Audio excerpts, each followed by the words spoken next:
Well, I did some sums yesterday in advance of this, and the conclusion I reached was that we're still spending 1% or less of our total national TV investment is going on online video, which kind of set me thinking as to why that might be. And my conclusion was that when our clients think about video, primarily they think about television advertising. So what they're trying to do is compare and contrast the reasons and value they get from television advertising with the reasons and value they get from online video. What they also do is think of the online video channels that are most analogous with television, and quite clearly they jump very quickly to the conclusion that Hulu is the thing that's the most TV-like object as far as they understand it. And when they look at Hulu and they look at the CPMs of Hulu versus many of the other opportunities in the market, they actually conclude that Hulu is more expensive. Now, there's an interesting challenge here, because that means that this is not about cheap frequency and exploiting the unlimited, open-ended sort of spigot of online inventory. This is choosing one premium medium over another. And so far, at least, in terms of reach for the bulk of our advertisers, that Hulu isn't significant in that sense. So my feeling is that it's an issue of scale, an issue of price more than anything else. And what about on the creative side?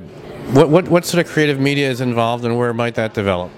Well, I think, again, that's when you start crossing the line between online video in a broad sense as compared to looking at television morphed into the online space. And it's pretty clear to me that the manufacturing side of the advertising business, both in terms of the techniques people use to create video, but also the way they brief video and the way clients choose to understand it and help them understand it in the agencies, is somewhat behind where the consumer is in their use of video.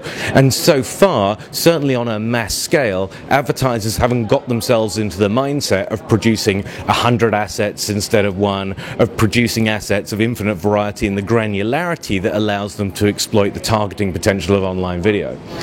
Okay, now what's your take on branded content? Shows that are created that are, or segments that are created sort of as an advertising platform and that are seated on the internet? Well, branded content is not new news, and I think we all know that, and there's an interesting divide between long-form advertising, if you like, and real branded content, where the content stands up on its own.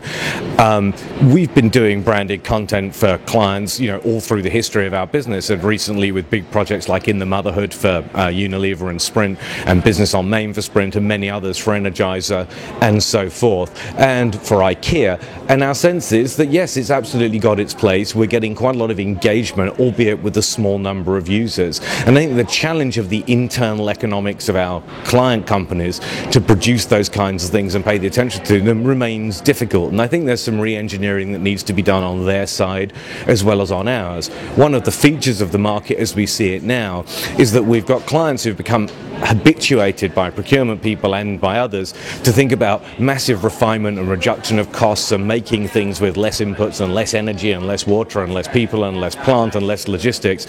And suddenly they're dealing with a situation where their channels of distribution for marketing messages and the granularity of that distribution is so much more fragmented than it was before. And cultures that have been trying to do things with less and with greater homogeneity are finding it quite difficult to deal with much more heterogeneous markets and deal with more and greater variety. All right, well, thanks. It's great to see you again. Thanks for being part of our roundtable. Always a joy. Nice to see you, Andy.